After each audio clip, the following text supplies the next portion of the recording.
Nesse vídeo eu vou resolver os exercícios da atividade sobre triângulos. O primeiro exercício, ele pede para a gente observar os triângulos e classificar eles com relação aos lados e aos ângulos. Na letra A, a gente pode observar que o triângulo possui dois lados iguais e um ângulo reto. Então, com relação à classificação dos lados, ele é isósceles. E com relação à classificação dos ângulos, ele é retângulo. Na letra B, o triângulo possui os três lados com a mesma medida e possui todos os ângulos internos menores de 90 graus. Então, com relação aos lados, ele é equilátero e com relação aos ângulos, ele é acutângulo. Na letra C, a gente percebe que o triângulo possui os três lados com medidas diferentes e um ângulo interno com medida maior que 90 graus e menor que 180 graus. Então, com relação aos lados, esse triângulo é escaleno, possui os três lados diferentes, e com relação aos ângulos, ele é obtusângulo, porque ele tem um ângulo entre 90 graus e 180 graus. Na questão D, o triângulo possui dois lados com a mesma medida e um terceiro lado diferente. Por isso que na classificação com relação aos lados ele é isósceles. E com relação aos ângulos, ele possui um ângulo interno maior que 90 graus e menor que 180 graus. Por isso, então, ele é classificado como obtusângulo. Na questão E, a gente percebe que os ângulos internos do triângulo todos possuem medidas diferentes. Tem um ângulo de 90 graus, um ângulo de 60 graus e outro ângulo de 30 graus. Isso significa que, então, os três lados do triângulo possuem medidas diferentes. Por isso que na classificação com relação aos lados, esse triângulo é escaleno. E como ele possui um ângulo reto de 90 graus, com relação aos ângulos, ele é classificado como retângulo. E a última questão, a letra F, a gente vê que o triângulo tem os três lados com medidas diferentes. Então, com relação à classificação aos lados, ele é escaleno. E ele possui também todos os ângulos internos com medidas menores do que 90 graus. Então, com relação aos ângulos, ele é acutângulo. Questão 2. Determine a medida do terceiro ângulo de cada triângulo. Na letra A, a gente possui um triângulo com um ângulo de 43 graus, outro ângulo de 52 graus e um terceiro ângulo desconhecido. Para resolver essa questão, a gente precisa lembrar de uma das propriedades fundamentais dos triângulos, de que a soma dos três ângulos internos sempre resulta em 180 graus.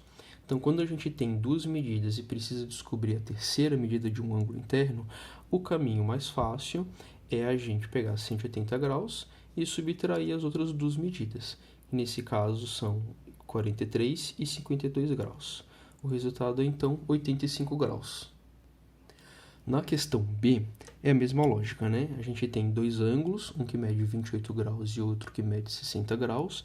Então, para descobrir o terceiro, a gente subtrai essas duas medidas de 180 graus e chega no resultado de 92 graus. Para a letra C, não é diferente. Aqui ainda tem a vantagem de que os dois ângulos possuem as mesmas medidas, que são 70 graus. Então, a gente faz 180 graus, menos 70 graus e menos 70 graus, e resulta em 40 graus, que é a medida do terceiro ângulo desconhecido. Questão 3. Verifique se existem triângulos cujos lados tenham as medidas abaixo. Então, a letra A, ele deu três medidas para os lados, 7, 10 e 15 centímetros. Por que essas três medidas formam um triângulo? Porque se a gente somar dois lados, sempre dá maior que o terceiro lado. Então, vejam, 7 mais 10 é maior que 15, 7 mais 15 é maior do que 10, e 10 mais 15 é maior que 7. Para que três lados possam formar um triângulo, a soma de dois lados sempre tem que ser maior que o terceiro. E isso tem que valer para todas as combinações possíveis. Olha só aqui na letra B.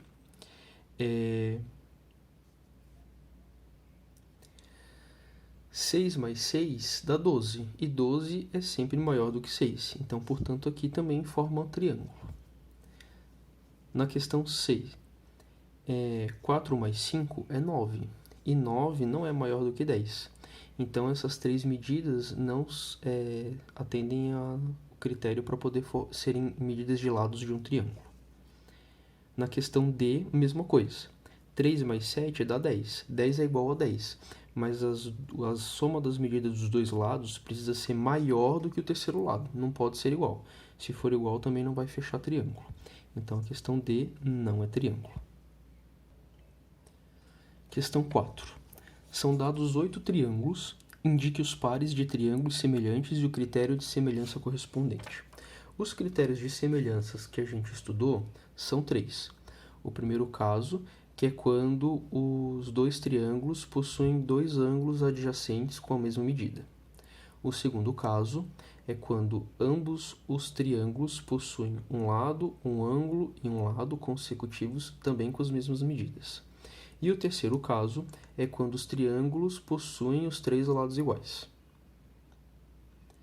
Então, o que é preciso fazer é observar dentre desses 8 triângulos quais são os dois que estão atendendo aos critérios de semelhança e que, por isso, são semelhantes entre si.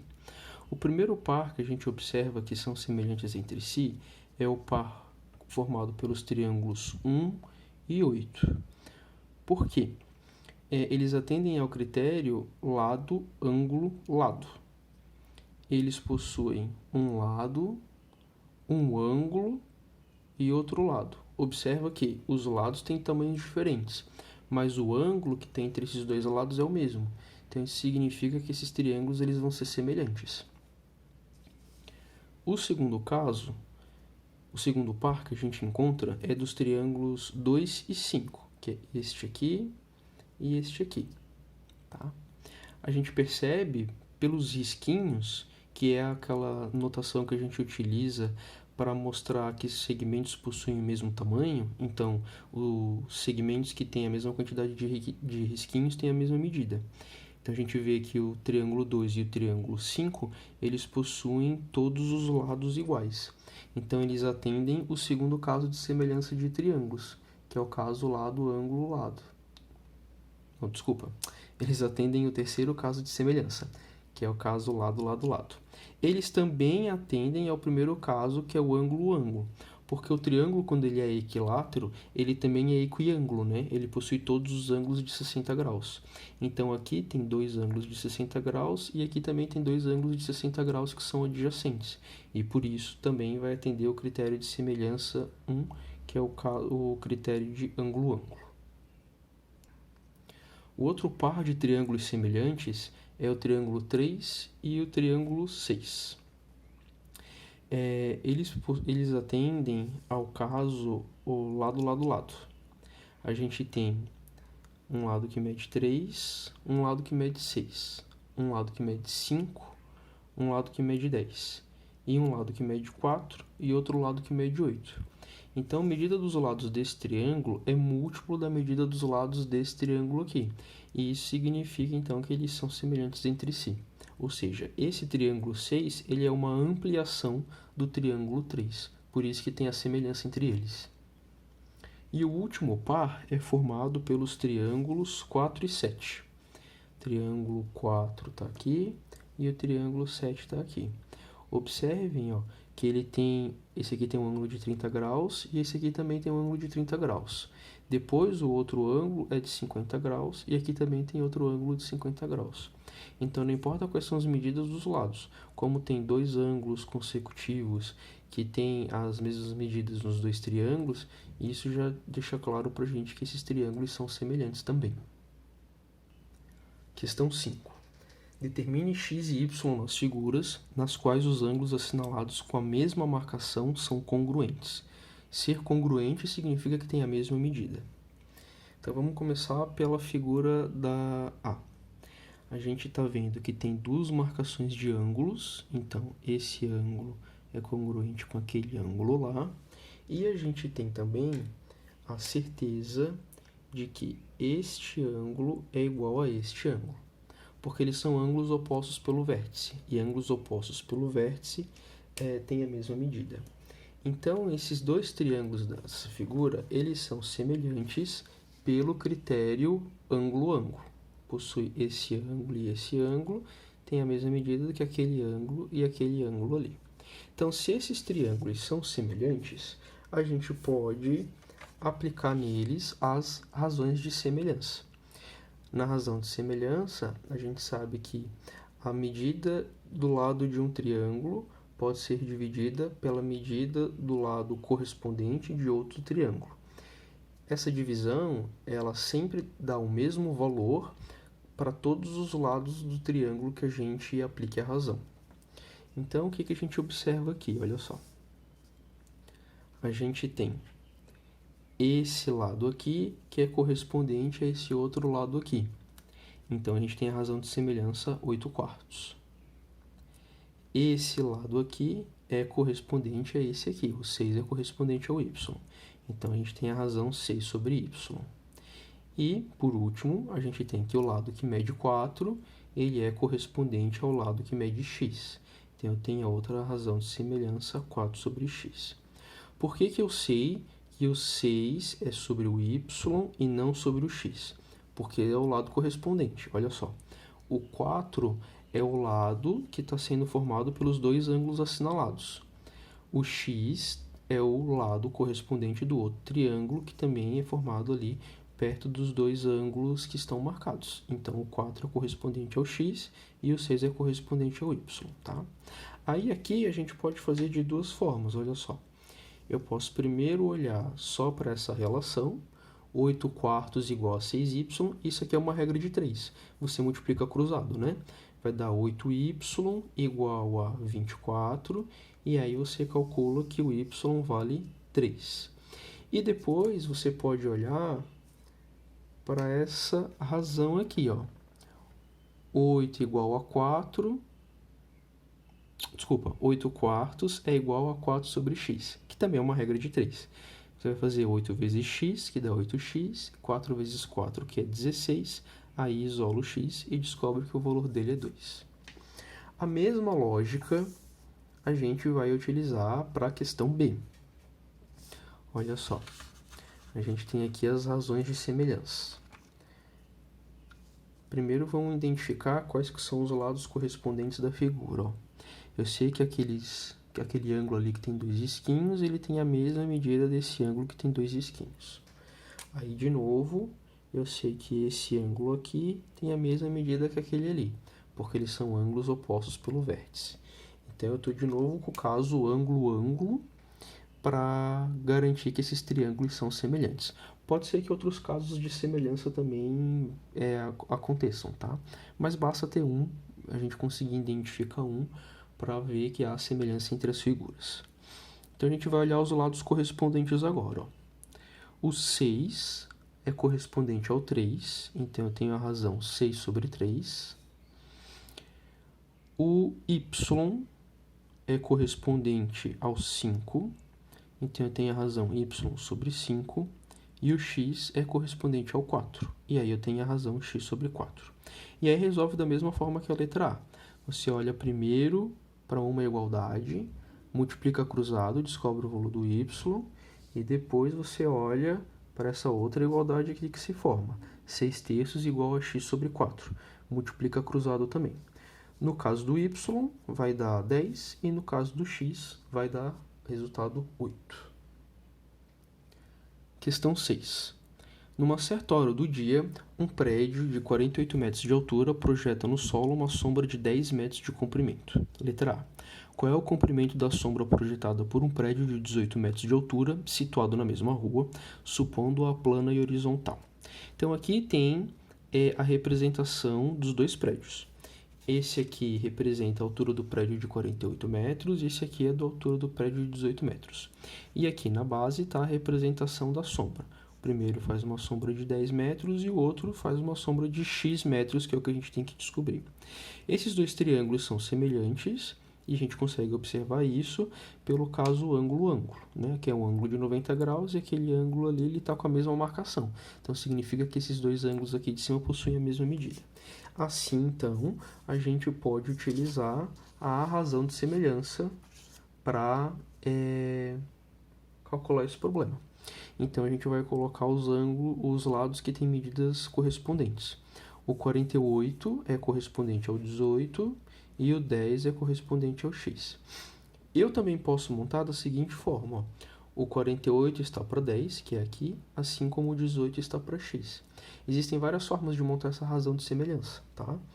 É importante que você consiga montar uma e que você respeite os lados correspondentes. Montando dessa forma, é uma regra de 3, multiplica cruzado, vai dar 48x igual a 10 vezes 18, e depois você encontra o resultado final isolando o x, que é 3,75 metros. B. Em outra hora do dia, a sombra do prédio menor diminui 50 centímetros em relação à situação anterior, enquanto diminuirá a sombra do prédio maior. Então, veja bem, lá a gente tinha calculado que a sombra dava 3,75 metros. Então, ela vai diminuir 50 centímetros, que é a mesma coisa que meio metro. Então, 3,75 menos meio metro, a gente sabe que a nova sombra é 3,25 metros. A nova sombra do prédio pequeno. As alturas dos prédios não mudaram, nem os ângulos, né? Eles continuam sendo todos proporcionais. O aqui continua tendo ângulo de 90 graus, e esse ângulo aqui do topo e esse ângulo aqui do topo continuam tendo a mesma medida. Claro que agora esses ângulos aqui, eles são menores que os ângulos da questão A, mas eles ainda possuem a mesma medida entre si. A gente monta de novo a razão de semelhança, vendo que 48 está para y, assim como 18 está para 3,25. Ou você pode montar também 48 sobre 18 igual a y sobre 3,25. Vai dar o mesmo resultado. Multiplica cruzado, isola o y e dá aproximadamente 8,6. Esse risquinho aqui em cima é porque dá uma dízima periódica, tá? O 6 é o número que se repete infinitamente. Mas pode deixar como aproximadamente 8,6 metros, que a gente considera como correto também. Questão 7. Uma rampa de inclinação constante tem 90 metros de extensão e seu ponto mais alto se encontra a 8 metros do solo. Letra A. Saindo do solo, uma pessoa se desloca sobre a rampa, atingindo um ponto que se encontra a 2 metros de altura em relação ao solo.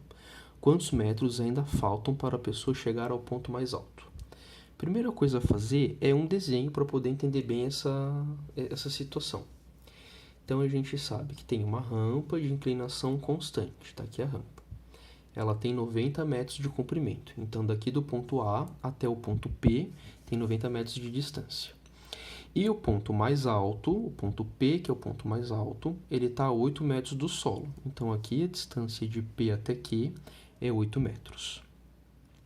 Saindo do solo, então você imagina a pessoa saindo do ponto A, a pessoa vai se deslocando sobre a rampa até atingir um ponto que se encontra a 2 metros de altura.